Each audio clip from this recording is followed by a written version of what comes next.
Actually reliability क्यों है? एक कई बार ऐसे होता है, मैं अभी तुमको बताऊं ना, मैं तुमको एक आय का कॉन्टेक्ट बताता हूँ। एक काम करो, तुम जहाँ पे बैठे हो ना, तुम लोग 3 क्लैप करो। तुम जहाँ बैठे हो, मैं तुमको राइट हैंडेड या लेफ्ट हैंडेड अभी तो मैं देख नहीं पा रहा हूँ, फिर भी तुमको बताऊंगा तुम राइट हैंडेड है कि लेफ्ट हैंडेड हो। क्लैप किया सबने? Yes sir. अभी जब कोई क्लैप करता है ना, यदि ये साइकोलॉजिकल चीजें हैं, मेरे को साफ पता चल जाएगा कि वो राइट हैंडेड है कि लेफ्ट हैंडेड है। अभी नॉर्मली जब वो क्लैप करेगा ना, उसका राइट लेफ्ट की तरफ ज्यादा जाएगा, ठीक है? मतलब लेफ्ट थोड़ा सा नीचे होगा हाथ, और राइट ऊपर से नीचे की तरफ ज्यादातर जाता है। साफ पता चलता है कि वो राइट हैंड। और हाँ, हो गया बेटा, हो गया, अपने को पूरा लेक्चर तक नहीं बजाना है। और जब तुम सोच रहे हो, अभी तुम क्या करो, तुम कल क्या खाया था या आज दोपहर को क्या खाया था, जरा सोचो। सोचो। अब जब तुम सोचोगे, तुम्हारे आंखें लेफ्ट साइड देखेंगी, ठीक है? ये एक न्यूरो लिंग्विस्टिक प्रोग्रामिंग करके कंसेप्ट है। और मैं तुमको बोलता हूँ, तुम परसों क्या करने वाले हो संडे को, वो सोचो। तो तुम्हारा राइट आंख, तुम्हारा जो आंखें हैं राइट हैंड साइड देखेंगी। इसका मतलब जब कुछ डिजाइन कुछ करना पड़ता है, तो लोग राइट हैंड साइड देखते हैं, कुछ आगे का प्लान। और कुछ हो चुका है पास्ट, तो लेफ्ट साइड देखते हैं, ऐसा देखा गया है। तो कई बार कोर्ट में यदि कोई साइकोलॉजिस्ट रहेगा जिसको ये एनएलपी में एक्सपर्टीज है, वो समझ जाएगा झूठ बोल रहा है, क्योंकि राइट हैंड साइड से वो कंस्ट्रक्ट कर रहा है कुछ चीजें। ऐसे बहुत सारे चीजें हैं जिसमें तुम सामने वाले को, एक बॉडी लैंग्वेज की बुक आती है, तुम पकड़ सकते हो कि सामने वाला क्या बोल कुछ रहा है, बट उसके अंदर मन के कुछ और चल रहा है। तो बोलते हैं ना, नॉन वर्बल कम्युनिकेशन, बोलते हैं ना, face is the expression of the soul. तुम कितना भी बोलो, तुम्हारा चेहरा सब बता देता है, जो कहावत है। तो रिलायबिलिटी में नॉन वर्बल काफी हद तक रिलायबल है।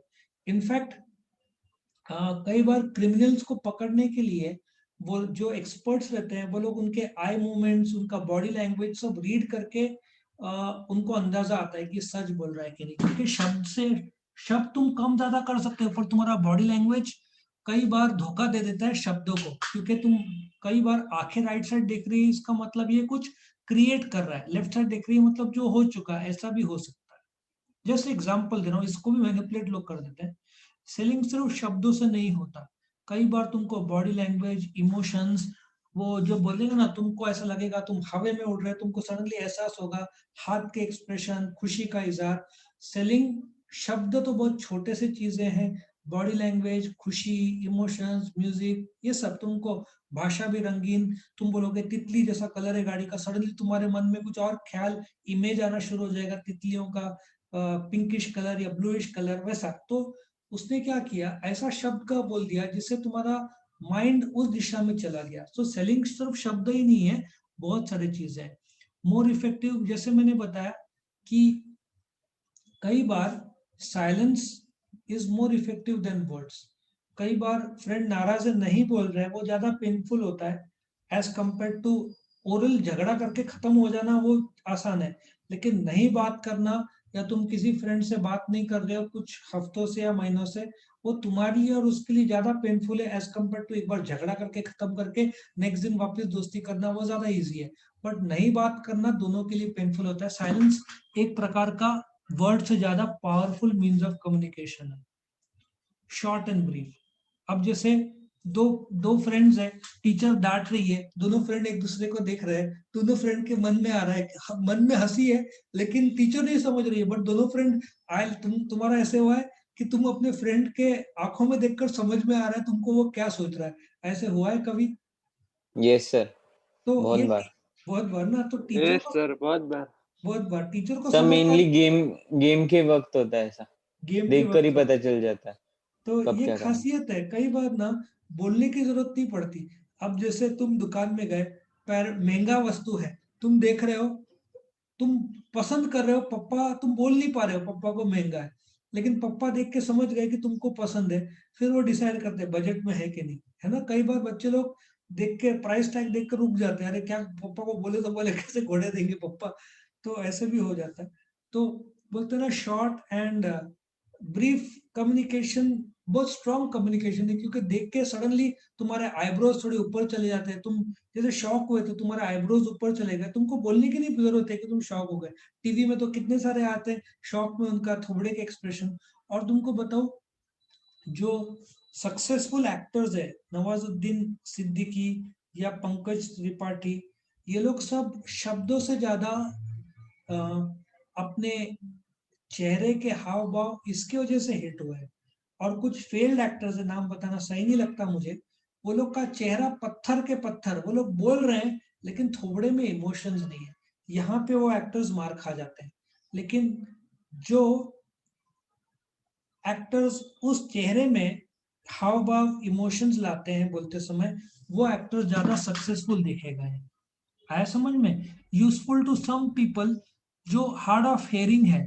तुम एक बात बताओ, जो सुन नहीं पाते, मुझे ऑस्ट्रेलिया का एक आध दो यूट्यूब में गलती से एक न्यूज दिख गया था, जिसमें ऑस्ट्रेलिया में वो न्यूज चैनल में एंकर जो भाषण देता है, बोलता है, उसके बाजू में वो, तुमको पता है, हाथ के इशारों से कम्युनिकेट करना, क्या तुमने देखा है वो ऐसा कम्युनिकेट करते हुए हाथों से इशारा करते हैं बात करने के लिए? Yes sir. उसको क्या बोलते हैं मुझे ख्याल नहीं आ रहा है कोई शब्द का। वो बहुत बढ़िया जरिया है कम्युनिकेशन का। और ऑस्ट्रेलिया में जब न्यूज वाले बोलते हैं, सबका पता नहीं, बट एक न्यूज चैनल में देखा था कि एक न्यूज चैनल वाली अपना रीड बोल रही है, बट दूसरा इशारों से वही शब्द को बिना शब्द के हैंड जेस्चर से इशारे करके न्यूज पास ऑन कर रहा है।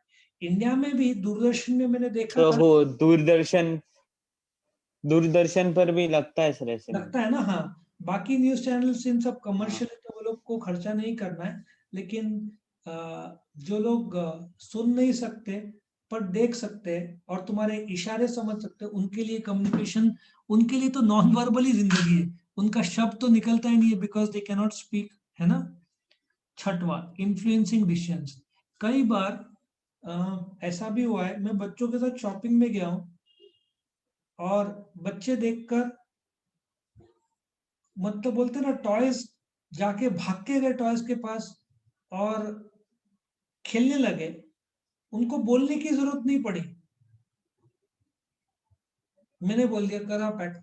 मतलब चाहिए नहीं चाहिए मैंने पूछा भी नहीं, जिस इमोशन से वो लोग टॉयज की तरफ गए ना, इमोशंस, जेस्चर्स, पोस्चर्स, मैंने बोला एक काम कर, ले पैक करा, ज्यादा फिर डिस्कस करने की जरूरत नहीं है। तो कई बार बच्चों के शॉपिंग के डिसीजन उनके इमोशन से होते हैं। पापा लेके तो बोलने की जरूरत ही नहीं पड़ती, उनको सिर्फ देखने का, वो टॉयज के प्रति उनका एक्साइटमेंट कैसा है, जो खुशी का एहसास होता है, उससे समझ में आ जाता है। करेक्ट। सातवां, psychological. Non verbal psychological in nature है। तुमको पता है, कई बार कैदी क्या होता है, झूठ बोलते रहते हैं, वो लोग मानते नहीं है, मतलब उन्होंने जुर्म किया है। तो तुमको पता है उनका ये लोग पूछताछ कैसे होता है? सबसे पहले एक छोटा सा रूम होता है, एक छोटा सा रूम होता है, उसमें एक टेबल रहेगा सामने, एक चेयर रहेगा सामने, बीच में एक टेबल रहेगा और सामने एक और चेयर रहेगा। ये जो पुलिस इंस्पेक्टर आएगा और बैठेगा, पहले एक आध मिनट कुछ बोलेगा नहीं। वो कुछ नहीं बोलना बहुत कुछ बोलने के बराबर है। सामने वाले को समझ में आएगा कि ये कोई आम इंसान नहीं है, बहुत पावरफुल है। और थोड़ा देर बात करने के बाद वो कैदी को बोलेगा, हाथों से एक का इशारा करेगा, बोलेगा मैं तेरे को 1 मिनट देता हूं, या तो जुर्म कबूल ले, या इसके बाद जो होगा वो उसका जवाबदार तू। और वो हाथ फोल्ड करके रुक जाता है और बोलता है मैं रूम के बाहर जा रहा हूँ, 1 मिनट बाद आऊंगा, तू फैसला कर ले। अब रूम को इतना छोटा और टाइट बना दिया जाता है कि वर्कर खुद बंधा हुआ है रूम के अंदर, और अरेंजमेंट रूम का ऐसा है, और कभी कभार ये लोग जानबूझकर बाजू में किसी कैदी से आवाज करवाते हैं कि मत मारो मत मारो, एक प्रकार का साइकोलॉजिकल तोड़ते हैं। तुम ना कई बार फिजिकली तोड़ नहीं पाओगे कैदी को, क्योंकि उसको आदत है मार खाने की, लेकिन वो ना मार खा खा के बहुत कड़क हो गया, लेकिन साइकोलॉजिकली तोड़ना जरूरी है। कई बार तुमको एक और बात बोलता हूँ, ये लोग वर्ल्ड वॉर 2 की स्टोरी है, एक बहुत बढ़िया बुक है, उसका नाम है man search for meaning, one of the best books जो तुम अक्सर पढ़ोगे। मैन सर्च फॉर मीनिंग जो है, उसमें जिसने लिखी है वो ब्रिटिश जर्मन के कंसंट्रेशन कैंप्स, पता है ना, सुना है तुमने कंसंट्रेशन कैंप्स जहाँ पे प्रिजनर ऑफ वॉर को रखा जाता था और मार डाला जाता था। No sir. यूज थे ज्यादातर तो सब, है ना, सुना है? यस सुना सर। है? No sir. तो वो बच गया, तो उसने बाद में बुक लिखी। उसने बोला कि एक गलत न्यूज फैलता था हमारे में, जो ज्यूज हम लोग थे, कि आज तारीख 8 है, और न्यूज फैलता था कि 25 तारीख को रिहाई होगी, और सब लोग 25 तारीख तक खींच लेते थे, भले ही कम खाना खींच लेते थे। 25 नहीं, 29 तारीख या 30 तारीख, 30 जनवरी को सब रिहा हो जाएंगे। 20 दिन ठंड में भूखे रहकर कम पानी कम खाना खींच लेते थे। बट 30 तारीख को जब रिलीज नहीं हुआ ना, कोई भी न्यूज नहीं आया, तो 1 तारीख को 4-5 कैदी दम तोड़ देते थे। वो लोग साइकोलॉजिकली टूट जाते थे, क्योंकि उनका hope which kept you alive वो चला जाता था। तो वहां पे शब्द नहीं, साइकोलॉजिकली वो लोग मारे जाते थे। तो ये बहुत बढ़िया बुक है, मैन सर्च फॉर मीनिंग, बहुत अच्छी बुक है, कभी मौका मिले तो जरूर पढ़ना। एक लास्ट पॉइंट है मैं जो बता दूं, 8वां, सेव्स टाइम। जैसे माँ ने बोला कि आज खाने में पनीर बनाओ, तुमने सर नीचे किया खुशी के मारे, हाँ, तो तुमको मतलब तुम फिर उसमें डिटेल पूछोगे, उसके बजाय एक सर हिला दिया हाँ, उसका रेदर देन 10-15 मिनट डिस्कशन करने के बजाय एक सर का हाँ काफी है, कम्युनिकेशन यहीं पे क्लियर हो गया, कितना आसान है।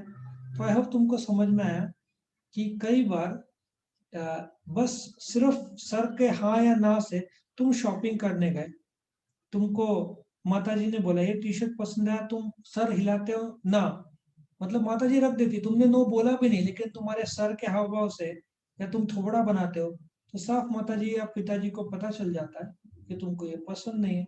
तो कई बार डिस्कशन करना, माँ बोलेगी ये कलर, तुम बोलोगे वो कलर नहीं, उसके वजह तुमने सर हिला दिया, मैटर वहीं पे क्लोज, डिस्कशन की जरूरत नहीं पड़ती। तो नॉन वर्बल कई बार टाइम सेव करवाता है, करेक्ट।